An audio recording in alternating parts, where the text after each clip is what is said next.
Hello everyone, I am doctor Jeevesh Yadav. तो आज की जो क्लास है उसमें अपन गोविंद पारिक के तुलनात्मक अध्ययन के 6 पेज के विषय में अपन डिस्कस करेंगे। जो आपका 6 पेज है वो अपन उसके अंतर्गत कौन से टॉपिक्स बताए गए हैं उसके बारे में अपन देखेंगे। साथ ही साथ कौन से कोड्स से आप उसे याद कर सकते हो वो अपन देखेंगे। तो उस जो 6 पेज है आपके गोविंद पारिक जी का, ठीक है, तो उसमें सबसे पहले जो व्रण बंधन है उसके प्रकार बताए गए हैं। तो मेनली आप लोगों को पता है 2 प्रकार के होते हैं व्रण बंधन आचार्य चरक के अनुसार। कितने प्रकार बताए गए हैं आचार्य चरक के अनुसार व्रण बंधन के? तो आपके 2 प्रकार बताए गए हैं। व्रणस्य द्विविधम, श्लोक में साफ साफ बोला गया कि 2 प्रकार के हैं।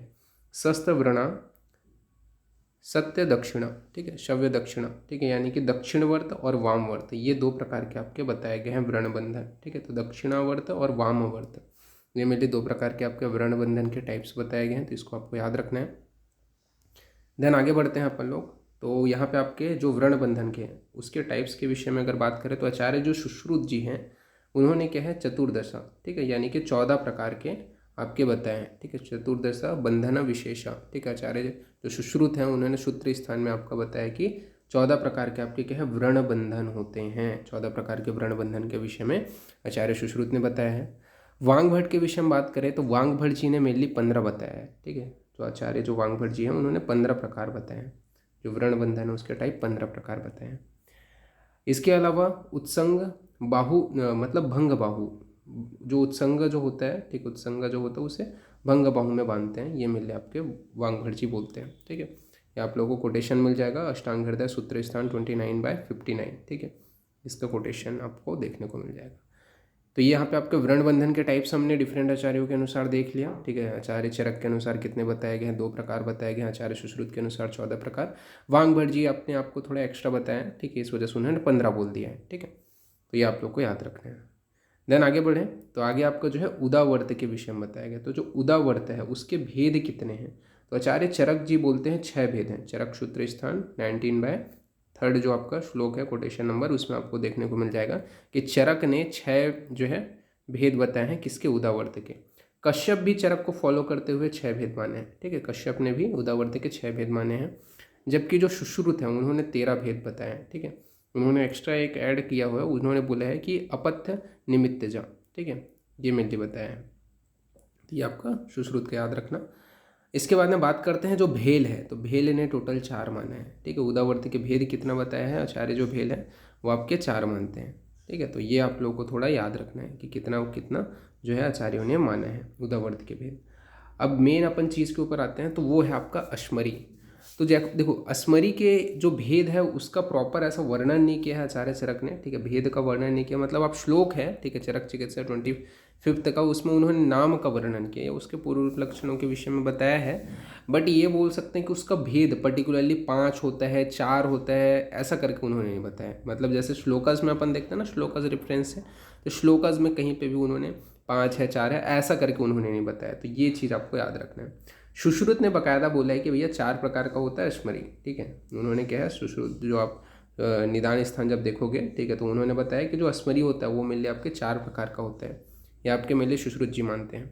फिर वायु के आवरणों की संख्या के विषय में बात करें तो वायु का जो आवरण है, ठीक है, माधव निदान ने मेनली आपके 10 बताए हैं, ठीक है। कितना बताया है? 10 बताया है। माधव निदान ने 10 बताया है। जो वायु के जो आवरण है, ठीक है, उनकी संख्या 10 बताई है। आचार्य जो सुश्रुत है वो 13 मानते हैं, ठीक है। कितना मानते हैं? 13 मानते हैं। जो आपके वांग भट्ट जी हैं, जो आचार्य जो वांग भट्ट जी हैं उन्होंने 22 माना है, 22 माना है। आचार्य जो वांग भट्ट जी हैं उन्होंने 22 माना है। और आचार्य जो चरक हैं उन्होंने 42 माना है, ठीक है। तो आचार्य जो चरक हैं उन्होंने 42 माना है, यानी कि यहाँ पे आप ऐसा करके इसे याद कर सकते हो। कैसे करके? तो माधव जी ने टोटल, पहले तो आपको 10 याद रखना है, ठीक है, आवरण की संख्या।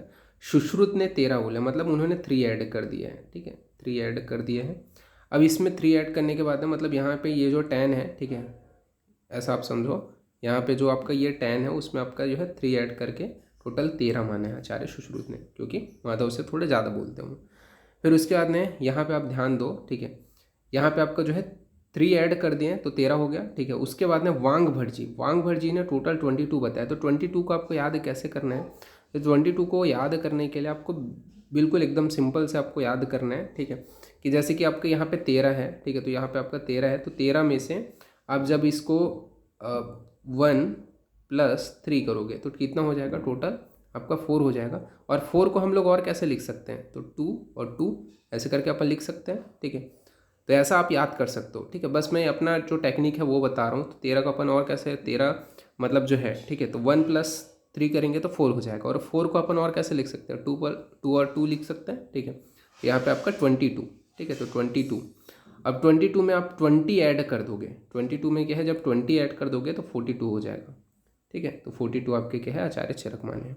तो ये आप लोगों को थोड़ा याद रखना है, ठीक है। आप अपने कॉन्सेप्ट भी यूज़ कर सकते हो, मैंने अपना कॉन्सेप्ट बताया कि किस टाइप से मैंने याद किया था, बाकी आप अपने हिसाब से भी इसे याद कर सकते हो। फिर बात करते हैं शुक्र के दोष के विषय में। तो शुक्र के दोष के विषय में बात करें तो आचार्य जो चरक जी हैं, ठीक है, उन्होंने आपके शुक्र के दोष टोटल 8 माने हैं। कौन से वो शुक्र के 8 दोष। शुक्र के 8 दोष के विषय में अपन बात करें तो फेनील तनु रुक्षम च विवर्णपुति पिच्छलम अन्य धातुप संसृष्टम अवसादित तथा अष्टमम, ठीक है।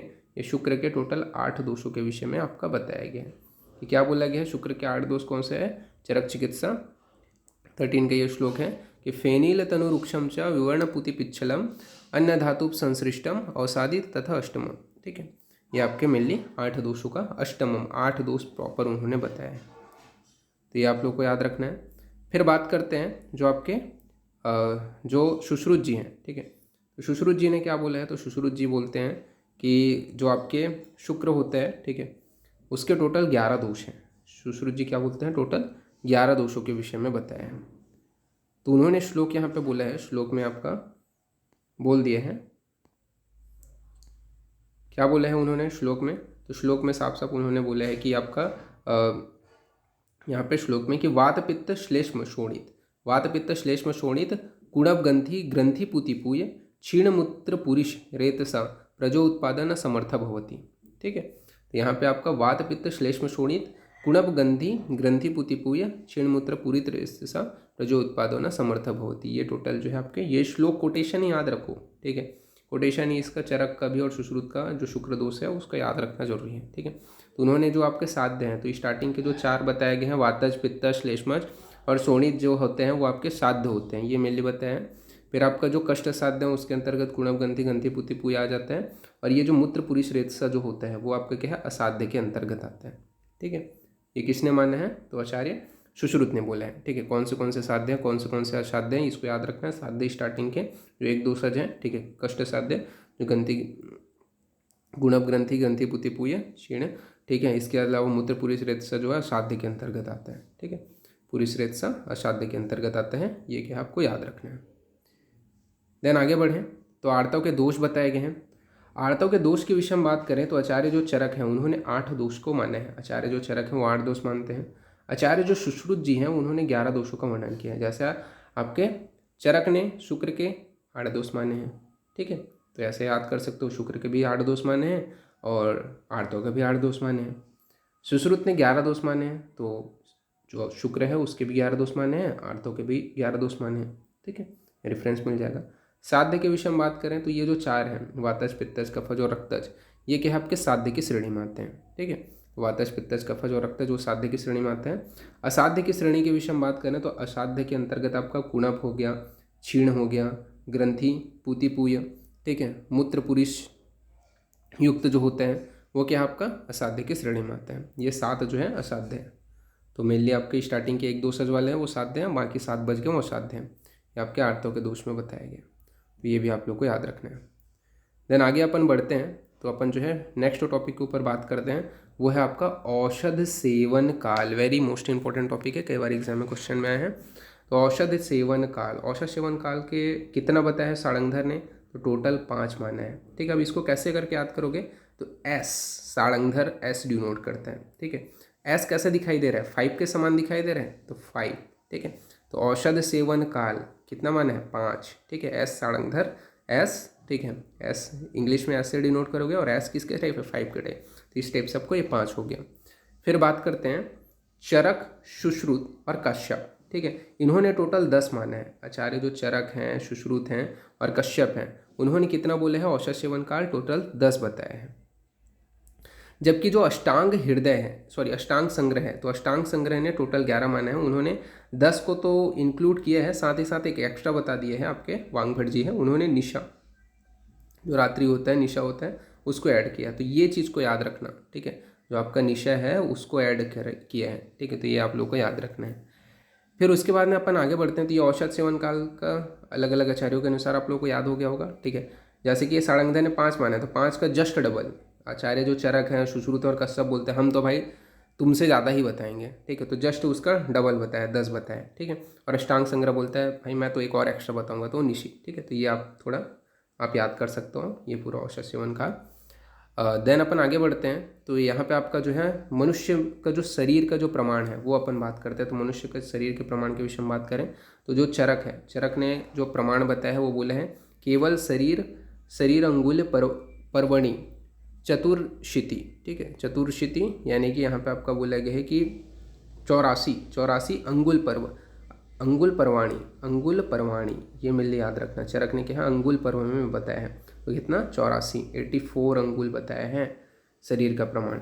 आचार्य जो सुश्रुत है वो बोलते हैं सर्विशर अंगुल शता पुरुषस्य आम इति, ठीक है, तो उन्होंने यहाँ पे आपका बोला है याम इति, यानी कि आचार्य जो सुश्रुत है वो सूत्र स्थान में बोलते हैं कि 120 अंगुल, ठीक है, 120 अंगुल जो होता है मेनली एक स्वस्थ जो मनुष्य है या शरीर का जो है प्रमाण होता है। 120 अंगुल बोला है, अंगुल बोला है उन्होंने, ठीक है, पर्व नहीं बोला, अंगुल बोला है, ये चीज़ याद रखना। फिर अपन आगे बढ़ते हैं तो अष्टांग संग्रह के विषय में बात करते हैं। तो जो अष्टांग संग्रह है उसने कितना बताया है, तो 84 अंगुल बताया है। तो अष्टांग संग्रह जो है वो 84 अंगुल बोल रहे हैं, ठीक है, यहाँ पे अष्टांग संग्रह 84 अंगुल बोले हैं।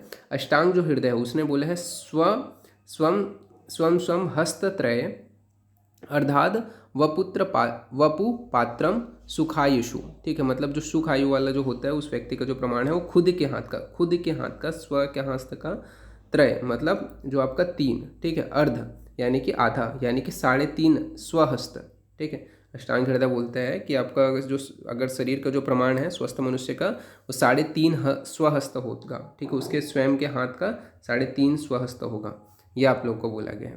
तो अब इसको याद कैसे करके आप याद करोगे, तो यहाँ पे अपन देखते हैं याद करना कैसा है। तो याद करने के विषय में अपन बात करें तो यहाँ पे देखो आचार्य जो चरक हैं, ठीक है, 84 अंगुल बोले हैं, अष्टांग संग्रह भी आपका 84 अंगुल बोले हैं, तो ये तो कॉमन है, याद हो जाएगा आराम से।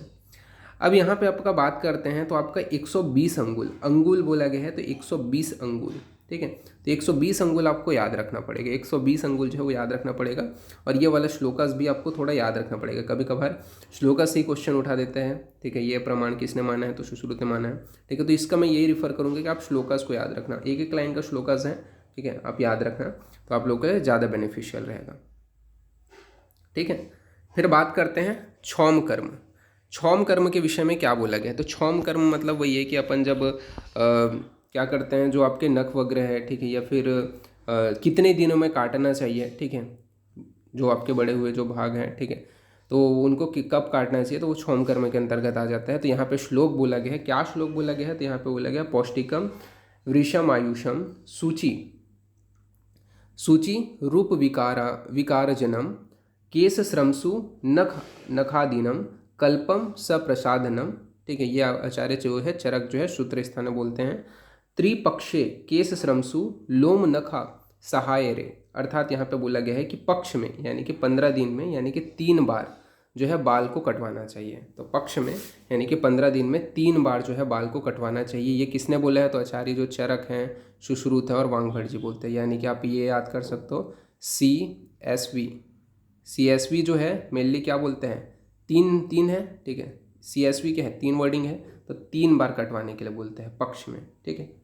भेल जो बोलते हैं वो बोलते हैं कि मास में 3 बार कटवाना चाहिए, ये निर्देश बोला है, ठीक है, जो आपके नखवा जो बाल वगैरह हैं उसको क्या है मेनली मास में 3 बार कटवाना चाहिए।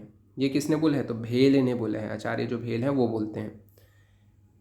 ये भी आपका सिमिलर ही है, मास में 3 बार बोला है उन्होंने, ठीक है, 15 दिन में नहीं बोला उन्होंने, मास में बोला है। तो ये चीज़ याद रखना, मास में 3 बार बोला है, 3 बार ही बोला है इन्होंने, लेकिन एक मास में बोला है, मास में बोला है, ये आप लोग को याद रखना है, ठीक है, मंथ में।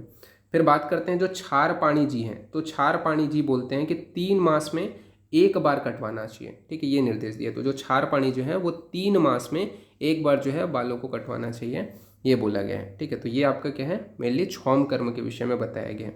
ठीक है, तो छार पाणी जो है 3 मास, ये देखो अब इसको याद करने का टेक्निक कैसा है, तो आपको ये तो पहले मैंने बता दिया। ठीक है, चरक, सुश्रुत और वांगभट 3 है।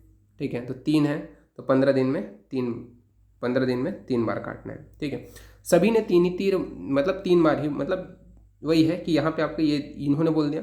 फिर आपका जो है भेल जो है वो फॉलो करते हुए बोलते हैं भाई 15 दिन में नहीं बोलूँगा, मैं उसको जस्ट डबल कर दूंगी, यानी कि मास में 3 बार काटना है। ठीक है, ऐसा भेल बोलते हैं। अब इन्होंने क्या बोला है, 3 बार तुम लोग काटने के लिए बोल रहे हो, अच्छा ठीक है। छार पाणी बोलते हैं 3 मास में एक बार काटो, जाओ। ठीक है, ये और छूट दे दिया। ठीक है, 3 मास में एक बार काटो, ये क्या आपका छार पाणी बोलते हैं। ठीक है, तो ये आपको याद रखना है। ठीक है, कि क्षौम कर्म के विषय में डिफरेंट आचार्यों ने क्या क्या अपना मत व्यक्त किया है। देन आगे बढ़े, तो यहाँ पे आपका तो रोग ज्ञानोपाय के विषय में बताया गया है। तो रोग ज्ञानोपाय में क्या बोला गया है, तो त्रिविधम खलु रोग विशेष विज्ञान भवती तद्यथा आप्तोदेश प्रत्यक्ष अनुमानम चेति। ठीक है, चरक विमान स्थान का श्लोक है, इसमें आपका बोला गया है कि रोग विशेष को बतलाने का 3 साधन होते हैं। ठीक है, रोग ज्ञान उपाय के मेनली जो है 3 साधन होते हैं, वो 3 प्रमाणों को बोले गए हैं। चरक ने मेनली 3 प्रमाण बताए हैं, आप्तोदेश, प्रत्यक्ष और अनुमान। ठीक है, तो आप्तोदेश, प्रत्यक्ष और अनुमान, ये 3 प्रमाणों को 3 साधन है रोग विशेष का जो है पता लगाने का। ठीक है, तो ये चीज़ आप लोग श्लोक को याद करो, मैं ये रेफर करूँगा आप लोगों को। फिर बात करते हैं, अपन आगे बढ़ते हैं। तो यहाँ पे आपका जो है षड्विध परीक्षा के विषय में बताया गया। तो षड्विध परीक्षा के अंतर्गत क्या क्या चीज़ें आती हैं, तो षड्विध परीक्षा के अंतर्गत आपका जो आता है वो आपका यहाँ पे बोला गया षड्विधो ही रोगाणाम विज्ञानोपय तद्यथा पंचाभि श्रोतदिभि प्रसन्ने चेति। ठीक है, तो यहाँ पे आपका पंच जो ज्ञानेंद्रिय है उसके द्वारा जो अपन परीक्षा करते हैं या फिर जो प्रश्न पूछते हैं वो क्या है आपका, मतलब पंच ज्ञानेंद्रिय द्वारा जो परीक्षा हो गया वो आपका हो गया, और जो प्रश्न परीक्षा है उसको आपका इंक्लूड कर दिया गया। तो टोटल क्या है, षड्विध परीक्षा हो गया। ठीक है, तो पंच ज्ञानेंद्रिय द्वारा जो अपन दर्शन स्पर्शन जो अपन करते हैं, ठीक है, वो सभी हो गया। इसके बाद में आपका जो है प्रश्न परीक्षा, उसको इंक्लूड करके टोटल आपके षड्विध परीक्षा यहाँ पे बताया गया है। ठीक है, फिर उसके बाद में अपन आगे बढ़ें तो यंत्र के विषय में बात करते हैं अपन लोग। अब यहाँ पे आपको यंत्र के विषय में बताया गया है। तो प्रधान यंत्र कौन सा है, तो हस्त। ठीक है, तो हस्त में वो प्रधानतम यंत्राणाम। ठीक है, तो आपका जो हस्त है उसको प्रधान यंत्र माना है आचार्य जो सुश्रुत है उन्होंने। यंत्र की संख्या के विषय में बात करें तो 101 है, आप सभी लोगों को पता है। लेकिन अष्टांग हृदय बोलता है भैया, मैं तो थोड़ा एक्स्ट्रा बताऊंगा, 5 उन्होंने इंक्लूड करते हुए 106 बताया है। ठीक है, तो आचार्य जो सुश्रुत है उन्होंने तो 101 बताया है, अष्टांग हृदय ने 106 बताया है। अब सुश्रुत सूत्र के अनुसार अपन बात करें तो यंत्र या शल्य किसको बोलते हैं, तो ये श्लोक आप लोगों को वैसे लर्न होगा, जिनको लर्न नहीं है वो श्लोक याद कर लेना कि तंत्र मन शरीर बाधा कराणी शल्यानी तेषाम आहारणोपयो यंत्राणी। ठीक है, आचार्य जो सुश्रुत है सूत्र स्थान का 7/4 का ये कोटेशन का श्लोक है। क्या बोला गया है, तो शल्य किसको बोलते हैं, सबसे पहले तो शल्य के विषय में बताया गया शल्यानी, कि मन और शरीर को जो बाधा पहुंचाता है, मन और शरीर को जो बाधा पहुंचाता है उसे क्या कहते हैं, शल्य कहते हैं। उसे क्या कहते हैं, शल्य कहते हैं। फिर उसके बाद में आपका बोला गया यंत्र किसको बोलेंगे, तो यंत्र के विषय में बताया गया कि शल्य, ये जो बाधा पहुंचा रहा है उस शल्य को निकालने का जो उपकरण होगा या जो उपाय होगा उसे क्या कहेंगे, यंत्र कहेंगे। तो जो शल्य है उसको निकालने का उपकरण या जो उपाय होता है उसे क्या बोला गया है, उसका नाम क्या है, यंत्र है। तो ये यहाँ पे बताया गया है। फिर बात करते हैं आकृति भेद से यंत्र के प्रकार के विषय में। तो आकृति भेद के आधार पर जो यंत्र होता है उसके टोटल 6 प्रकारों का वर्णन किया गया है। ठीक है, आकृति भेद के आधार पर जो यंत्र हैं वो 6 प्रकार के होते हैं। किसके भेद के आधार पर, आकृति के आधार पर। सबसे पहले बोला गया है स्वास्तिक यंत्र। ठीक है, फिर बोला गया है संदंश यंत्र, फिर है आपका ताल यंत्र, फिर है नाड़ी यंत्र, शलाका यंत्र और उपयंत्र। ठीक है, तो ये आप पहले नाम याद रखो, याद तो होगा ही, स्वास्तिक, संदंश, ताल, नाड़ी, शलाका और उपयंत्र। ठीक है, तो इनको आपको याद रखना है नाम को। फिर अपन बात करते हैं इनकी संख्या के विषय में। तो अगर बात करें संख्या के विषय में तो टोटल जो है आपका जो संख्या है, ठीक है, तो आपका जो स्वास्तिक यंत्र है उसकी संख्या टोटल आपका यहाँ पे आपका बताया गया है कि 24 होते हैं। ठीक है, 24 बताया गया है, 24 बताया गया है। संदंश जो यंत्र होता है वो आपके 2 प्रकार के होते हैं। ठीक है, इसके अलावा ताल यंत्र जो होता है वो भी आपका 2 होते हैं। इसके अलावा जो नाड़ी यंत्र है, ठीक है, तो नाड़ी यंत्र की जो संख्या है वो यहाँ पे आपका 20 बताया गया। नाड़ी यंत्र कितने हैं? 20 हैं। शलाका जो यंत्र है उसकी संख्या के विषय में बात करें तो शलाका जो यंत्र है वो 28 बताया गया है। शलाका यंत्र कितना बताया गया है? 28 यहाँ पे बताया गया है। फिर बात करते हैं उपयंत्र के विषय में। तो जो आपका उपयंत्र है, तो उपयंत्र की संख्या कितनी बोली गई है? तो यहाँ पे 25 बताई गई है। उपयंत्र की जो संख्या है वो कितनी बताई गई है? 25 यहाँ पे बताई गई है। तो ये पहले आप लोग याद रखना, ठीक है, कि जो यंत्र है उसकी संख्या कितनी बताई गई है, ठीक है। स्वास्तिक 24, उसके बाद में 24 2 2, फिर उसके बाद में 20 28 25, ठीक है। ये आपके क्या है? आकृति भेद के आधार पे मेनली बताया गया है। फिर संख्या के विषय में बात करें तो संख्या जो है आपका मेनली जो है 101 बताया गया है, ठीक है। तो 101 आपका जो है मेनली आचार्य जो सुश्रुत हैं उन्होंने बोले हैं। यंत्रों की संख्या क्या है? 101 आचार्य सुश्रुत ने बोले हैं। इसके अलावा आपके जो अष्टांग हृदय है उसने 106 बताया है, ठीक है। तो ये जो स्टार्टिंग जो है, ठीक है, ये अपन जो 24 2 2, ठीक है, 20 28 और 25 ये जो पढ़े हैं ये किसके अनुसार है? तो आचार्य जो सुश्रुत हैं उनके अनुसार है, ठीक है। ये आपके आचार्य सुश्रुत के अनुसार है, ये थोड़ा याद रखना, सुश्रुत के अनुसार है, ठीक है। जो आपके ये जो टाइप है, ठीक है, जो प्रकार बताया गया सुश्रुत के अनुसार है। अब बात कर लेते हैं अष्टांग हृदय के अनुसार जो 106 बताया गया है, ठीक है। तो अष्टांग हृदय के अनुसार यहाँ पे आपका बताया गया है। तो उन्होंने जो है स्वास्तिक जो यंत्र है, ऐसे अब स्वास्तिक यंत्र को कैसे याद करोगे? तो जो स्वास्तिक बनता है ऐसे करके आपका बनता है स्वास्तिक, ठीक है। तो इसमें आप देखो तो आप काउंट करोगे तो कितने जो लाइन्स हैं वो हैं 1 2 3 4, ठीक है। तो इस वजह से यहाँ पे आपका जो है मतलब 4, ये आपका वर्डिंग आपको याद हो जाएगा, लास्ट का जो 4 है, ठीक है। तो यहाँ पे आपका जो स्वास्तिक यंत्र है वो आपको 24 आप लोगों को याद रखना है, ठीक है। तो यहाँ पे 24 है। यहाँ पे आपका जो है बात करें तो आचार्य जो वांगभट जी हैं उन्होंने क्या है, ये जो संदंश यंत्र है उसको 2 एक्स्ट्रा माना है, ठीक है। तो उन्होंने 2 एक्स्ट्रा माना है, इस प्रकार से वो 4 मानते हैं, ठीक है, संदंश यंत्र को। तो ये वांगभट का अपन पढ़ रहे हैं, ठीक है। ये आपका सुश्रुत का था, अब ये वांगभट पढ़ रहे हैं। फिर ताल जो यंत्र है उसकी संख्या 2 मानी है उन्होंने। इन्होंने नाड़ी यंत्र को मेनली जो है 20 के स्थान पे 23 बताया है, यानी कि 3 एक्स्ट्रा माना है। किसने? आचार्य जो वांगभट हैं, अष्टांग हृदय हैं वो। इसके बाद में बात करें जो शलाका यंत्र है, तो शलाका यंत्र को मेनली उन्होंने 28 के स्थान पे कितना बोला है? 34 बोला है, यानी कि 6 से एक्स्ट्रा माना है, ठीक है, 6 से एक्स्ट्रा माना है वांगभट जी ने। और उन्होंने उप यंत्र को 25 के स्थान पे 6 कम कर दिया, यानी कि 19 माना है, 19 माना है, ठीक है। तो ये जो है आपके वांगभट जी के अनुसार जो है आपका बताया गया। तो ये आप लोग को थोड़ा याद रखना पड़ेगा। 2-3 बार जब आप रिवाइंड करोगे, 2-3 बार जब इसे आप पढ़ोगे तो आपको जो नाम है वो याद हो जाएगा, ठीक है। कितने जो है संख्याएं हैं, संख्याओं में थोड़ा सा मेहनत करना पड़ेगा। कुछ को देखो, कुछ को अपन ट्रिक के फॉर्म में याद रखेंगे, कुछ को अपन जो है आपको ऐसे ही याद करना पड़ेगा। 2-3 बार आप रिवाइज करते जाओगे ना, रिवाइज करते जाओगे तो आपको याद हो जाएगा। ये आप लोग को ध्यान देना है, ठीक है। यहाँ पे एक चीज़ इंक्लूड कर लेना जो मैंने अभी बताया। अब प्रमाण के विषय में बात कर लेते हैं। तो प्रमाण में कितना बताया गया है? तो स्वास्तिक यंत्र का जो प्रमाण होता है 18 अंगुल होते हैं। संदंश जो यंत्र होता है वो 16 अंगुल प्रमाण बताया गया है, ठीक है। इसके अलावा अपन बात करें तो आपका जो ताल यंत्र होता है वो 12 अंगुल का होता है। नाड़ी यंत्र अपन आवश्यकता अनुसार अपन यूज़ कर सकते हैं, आवश्यकता के अनुसार उसको अपन बना सकते हैं उसका प्रमाण। इसके अलावा शलाका जो यंत्र होता है वो उसका भी आवश्यकता अनुसार, और उपयंत्र जो होता है वो भी अपन काम के अनुसार, वो आवश्यकता अनुसार रहता है उसका भी प्रमाण। तो यहाँ पे आपका बताया गया। तो ये चीज़ को थोड़ा याद रखना, आकृति भेद के आधार पे ये यंत्र के टाइप्स हैं, ठीक है। ये इंपॉर्टेंट है, एग्जाम में क्वेश्चंस आते हैं, ठीक है। तो ये आप लोग को याद रखना है। फिर आगे बढ़ें तो आगे अपन बढ़ते हैं। तो यहाँ पे आपके शस्त्रों की संख्या के विषय में बताया गया। तो शस्त्रों की जो संख्या है उसमें आपका यहाँ पे ये बोला गया है कि जो आचार्य सुश्रुत हैं, ठीक है, आचार्य जो सुश्रुत हैं उन्होंने कितना माना है? तो आचार्य जो सुश्रुत हैं उन्होंने आपके टोटल 20 बताया है, ठीक है, 20 माने हैं। आचार्य जो वांगभट है वो हमेशा एक्स्ट्रा बताते हैं, वो 26 बोल रहे हैं। अब आप बोलते हो 20 तो अपन बोलते हैं 26। तो ये जो 6 एक्स्ट्रा जो बताए हैं आपके जो वांगभट हैं उनके विषय में अपन बात कर लेते हैं। कौन से एक्स्ट्रा माने हैं, उनसे आपके एग्जाम में क्वेश्चन आते हैं। तो ये जो 6 हैं तो उसमें सबसे पहले बोला गया है सर्पमुख, ठीक है। तो सर्पमुख, सर्पमुख का मेनली प्रयोग कहाँ पे किया जाता है? तो सर्प जो मुख जो आपका शस्त्र है उसका अपन जो प्रयोग है वो कर्ण हो गया, नासा हो गया, या आपके अर्बुद हैं, ठीक है। जो अर्बुद हैं, कर्ण नासा के जो अर्बुद हैं, ठीक है, या कर्ण नासा पे आपको छेदन कर्म करना है या अर्बुद पे छेदन कर्म करना है तो उसके लिए सर्पमुख का प्रयोग करते हैं, ये आपका वांगभट जी बोलते हैं। फिर लिंगनाश जो शलाका है वो 22 बताया गया। तो लिंगनाश शलाका का मेनली वेधन हेतु प्रयोग किया जाता है। तो लिंगनाश शलाका का मेनली वेधन हेतु प्रयोग करते हैं।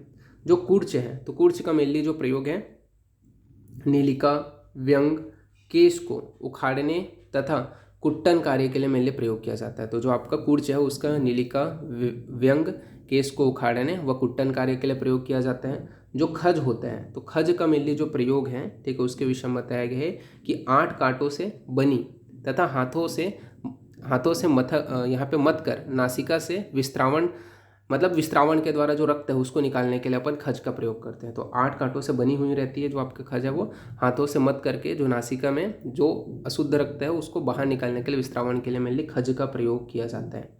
फिर बात करते हैं कर्तरी। कर्तरी का मेनली जो प्रयोग है वो स्नायु, सूत्र और आपके जो बाल है उसको काटने के लिए किया जाता है, जो कर्तरी है, ठीक है। कर्तरी मतलब कैंची, ठीक है। तो जो आपका स्नायु हो गया, ठीक है, जो सूत्र है या फिर जो बाल हैं उनको काटने के लिए इसका प्रयोग किया जाता है। कर्तरी जो होता है वो समछेदन हेतु इसका प्रयोग करते हैं, ठीक है, ये यहाँ पे बताया गया। तो ये कर्तरी हो गया, इसको भी याद रखना। फिर कर्णवेधन शस्त्र के विषय में बात करते हैं। तो कर्णवेधन जो शस्त्र है उसके अंतर्गत आपका बोला गया है कि यूथी कम, यहाँ पे आपका बोला गया है, यहाँ पे आपको बोले कि यूथी कमलुकुलानम, यानी कि इसे जो है यूथिका शस्त्र भी कहते हैं। इसे क्या बोलते हैं? यूथिका शस्त्र भी कहते हैं। और कर्णवेदन यानी कि कर्ण कपाली ही जो है, ठीक है, कर्ण जो आपका पाली है, ठीक है, कर्णपाली जो है उसमें वेधन करने हेतु, जो कर्णपाली होता है उसमें वेधन करने हेतु कर्णवेधन शस्त्र का प्रयोग किया जाता है। तो ये टोटल जो 6 हैं वो एक्स्ट्रा बताए हैं आचार्य वांगभट जी ने। वो याद रखना कि सर्पमुख, लिंगनाश, कूर्च, खज, कर्तरी और कर्णवेधन, ठीक है। तो ये आपका याद रखना है आप लोगों को। फिर अपन आगे बढ़ते हैं। तो आगे आपका जो है क्या बोला गया है, तो यहाँ पे आपका जो है नाड़ी यंत्र के विषय में बताया गया। तो नाड़ी यंत्र के विषय में बात कर लेते हैं, ठीक है। जो नाड़ी यंत्र है, जो मूल नाड़ी यंत्र है, उनकी संख्या कितनी बताई है? तो आचार्य जो सुश्रुत है वो 12 मानते हैं, ठीक है। आचार्य जो सुश्रुत है उन्होंने 12 बताया है और वांगभट जी हैं वो 20 मानते हैं, ठीक है। आचार्य सुश्रुत जो है 12 और आपके वांगभट जी हैं वो 20 मानते हैं। फिर बात करते हैं अणुशस्त्र के विषय में। तो शस्त्र न होते हुए भी, अणुशस्त्र किसको बोलते हैं उसका डेफिनेशन बताया गया है कि शस्त्र न होते हुए भी जो शस्त्रों के समान कार्य करता है उसे आचार्य सुश्रुत ने अणुशस्त्र कहा है। तो जो शस्त्र नहीं है फिर भी क्या है, शस्त्र के समान कार्य को करते हैं, उसे अणुशस्त्र कहते हैं। और इनकी संख्या टोटल 14 बताई है आचार्य सुश्रुत ने सूत्र स्थान के 8/15 जो कोटेशन है उसमें, ठीक है। बात करें वांगभट ने कितना बताया है, तो वांगभट जी जो बोलते हैं वो टोटल आपके बताया गया है कि 12 माने हैं, ठीक है। आचार्य जो वांगभट जी हैं वो टोटल 12 माने हैं जो आपका अणुशस्त्र है उसको, ठीक है। ये 12 है भाई, ठीक है, याद रखना 12 है। फिर उसके बाद में अपन बात करते हैं कौन से हैं जिसको आचार्य सुश्रुत ने माना है 14। तो यहाँ पे आपका बांस हो गया, स्फटिका हो गया, कांच हो गया, कुरुविंद हो गया, अग्नि हो गया, छार, जलौका, बाल, नख, उंगली, इसके अलावा गोजीवा, करीर, शेफालिका पत्र और शाक पत्र, ठीक है। तो इनके नाम को आपको याद रखना है कि इसको अब याद करने का टेक्निक क्या है। तो सबसे पहले आप 3 को याद रखो, 2 को पहले याद रखो, बांस स्फटिका, बांस स्फटिका। फिर क वाले कौन से हैं, तो कांच कुरुविंद, ठीक है, कांच कुरुविंद, कांच कुरुविंद। फिर उसके बाद में आपका ये तीनों को एक साथ याद रखो, कौन सा, तो अग्नि छाड़ जलौका, अग्नि छाड़ जलौका, अग्नि छाड़ जलौका। फिर उसके बाद में आपका क्या होता है, शरीर में जो आपके अंग हैं जैसे कि बाल हो गया, ठीक है, नख हो गया और उंगली हो गया, तीनों को एक साथ याद रखना, बाल, नख, उंगली, ठीक है। और गोजीवा, इसको भी आप याद कर सकते हो, बाल, नख, उंगली, गोजीवा, ठीक है। इसके बाद में आपका ये तीनों को एक साथ याद रखना, ठीक है। करीर, शेफालिका पत्र, शाक पत्र, करीर, शेफालिका पत्र, शाक पत्र। तो ऐसा करके आप पेयर्स में याद रखोगे तो जल्दी आप लोगों को याद हो जाएगा, ठीक है। बांस स्फटिका, कांच कुरविंद, अग्निछार जलौका, बाल, नख, उंगली, गोजीवा, करीर, शेफालिका पत्र, शाक पत्र, ठीक है। ये ऐसा करके आप जो है पेयर्स में याद रखोगे। तो ये टोटल जो है 14 जो है आपके अणुशस्त्र आचार्य सुश्रुत ने बताए हैं। अब अपन आगे बढ़ें, तो आगे अपन बढ़ते हैं। तो आपके जो वांगभट जी जो 12 बोले हैं वो कौन से हैं वो अपन देख लेते हैं। तो आचार्य जो वांगभट जो 12 बोले हैं उसके अंतर्गत आपका क्या क्या आता है, तो आपका जलौका आ जाता है, जलौका आ जाता है, छार आ जाता है, अग्नि आ जाता है, सूर्यकांत आ जाता है, कांच हो गया, कुरुविंद हो गया, नख हो गया, शाक हो गया, शेफालिका हो गया, ठीक है। इसके अलावा खरपत्र हो गया, समुद्र फेन हो गया और शुष्क गोम है। ये आपके क्या है, अष्टांग जो आपका संग्रह है, ठीक है, उन्होंने माना है, ठीक है। इसके अलावा जो अणुशस्त्र है उसमें श्रेष्ठ अणुशस्त्र जलौका को आचार्य चरक ने माना है। बहुत लोग इसको गलत करके आते हैं, तो ये चीज़ को याद रखना। चरक ने जलौका को श्रेष्ठ माना है। श्रेष्ठ अणुशस्त्र किसको बोला है? आचार्य चरक ने जलौका को। और आचार्य जो सुश्रुत हैं वो क्षार कर्म, जो क्षार है उसे श्रेष्ठ जो है अणुशस्त्र माना है। तो ये बहुत इंपॉर्टेंट है, याद रखना। ठीक है, क्या बोला मैंने? जलौका को श्रेष्ठ किसने माना है? अणुशस्त्र में चरक ने। और आचार्य जो सुश्रुत हैं उन्होंने क्या है? क्षार को श्रेष्ठ माना है। ठीक है, अणुशस्त्र में। तो ये यहाँ पे आप लोग को याद रखना है। फिर बात करते हैं क्षार के भेद के विषय में। क्षार के भेद कितने हैं? तो क्षार के मेनली दो भेद हैं, आप लोगों को सबको पता है। एक आपका होता है कौन सा? आचार्य सुश्रुत के अनुसार जो भेद है, ठीक है, वो अपन देख रहे हैं कि आचार्य सुश्रुत ने कितने भेद बताए हैं। तो प्रतिसारणीय, ठीक है, जो इसे स्थानिक जो प्रयोग के लिए प्रयोग करते हैं, तो प्रतिसारणीय जो स्थानिक प्रयोग हो गया, और पाणिनीय जो सर्वदेहिक प्रयोग के लिए करते हैं। ठीक है, तो प्रतिसारणीय और स्थानिक, जिसे अपन स्थानिक प्रयोग करते हैं, और पाणिनीय जो है सर्वदेहिक होते हैं। इसके अलावा जो अष्टांग संग्रह है उसने आपके दो प्रकार बताए हैं क्षार के। एक होता है बाह्य परिमार्जन और एक होता है अभ्यंतर परिमार्जन। ठीक है, तो बाह्य परिमार्जन और अभ्यंतर परिमार्जन, ये दो प्रकार बताए हैं अष्टांग जो आपके संग्रह है वो। यहाँ पे आपका श्लोक में बोला गया है कि अथ बहिर्परिमार्जन, बहिर्परिमार्जन स्त्रीविदो मध्यो मृदु तीक्ष्णश्च। ठीक है, तो यहाँ पे ये बोला गया जो बाह्य परिमार्जन जो क्षार होता है उसके तीन भेद बताए गए हैं। स्त्री मतलब त्रिविधो, ठीक है, त्रिविधो है वो। ठीक है, थोड़ा स्पेलिंग सुधार लेना। ठीक है, त्रिविधो है वो। तो यहाँ पे आपका बोला गया त्रिविधो कौन से? तो मृदु, मध्यम और तीक्ष्ण। मृदु, मध्यम और तीक्ष्ण, ये क्या है? बहिर्परिमार्जन क्षार के भेद है, मृदु, मध्यम और तीक्ष्ण। तो यहाँ पे आपको जो है याद रखना है। ठीक है, तो इस जो PDF है उसका मैं पासवर्ड यहाँ पे आप लोग को बता देता हूँ, क्या पासवर्ड अपन लोग रखेंगे इस PDF का। ठीक है, तो आपके कॉन्सेप्ट के बेसिस के हिसाब से अपन रखेंगे। ठीक है, तो यहाँ पे अपन जो है पासवर्ड जो रखेंगे, जो शस्त्र तो नहीं रखूँगा। ठीक है, आपका जो यंत्र है, तो यंत्र के जो प्रकार हैं, ठीक है, तो यंत्र का जो प्रकार है उसके हिसाब से मैं पासवर्ड रखूँगा। ठीक है, क्या रखूँगा? जो पासवर्ड है वो मैं यहाँ पे आप लोग को रिवील कर रहा हूँ। तो जो पासवर्ड रहेगा आपका जो यंत्र है, यानी कि Y, ठीक है, कैपिटल में Y, S, सुश्रुत ने कितना माना है यंत्र के टाइप्स? तो 101। ठीक है, और उसके बाद में आपका जो वांग भटजी हैं तो V, ठीक है, V आपका 6 एक्स्ट्रा माना है। ठीक है, तो ये आप लोग को 106 माना है। ठीक है, तो यहाँ पे अपन 6 यानी कि 5 एक्स्ट्रा माना है।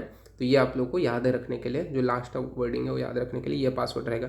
तो ये कैपिटल में रहेगा YS101Y6, ये आपका इस PDF का पासवर्ड रहेगा। ठीक है, तो ऐसे ही आप लोग को लिखना है। ठीक है, यहाँ पे उतना अच्छे से राइटिंग में मैंने नहीं लिखा है, बट ये जो जितने भी इंग्लिश वर्डिंग रहेंगे वो कैपिटल में रहेंगे। ठीक है, नंबरिंग तो आपको वैसे ही रहेगा। तो आज की जो क्लास है वो यहीं पे अपन एंड करते हैं। नेक्स्ट क्लास में अपन जो है इसके आगे का देखेंगे। ओके, ठीक है, तो फिर थैंक यू क्लास।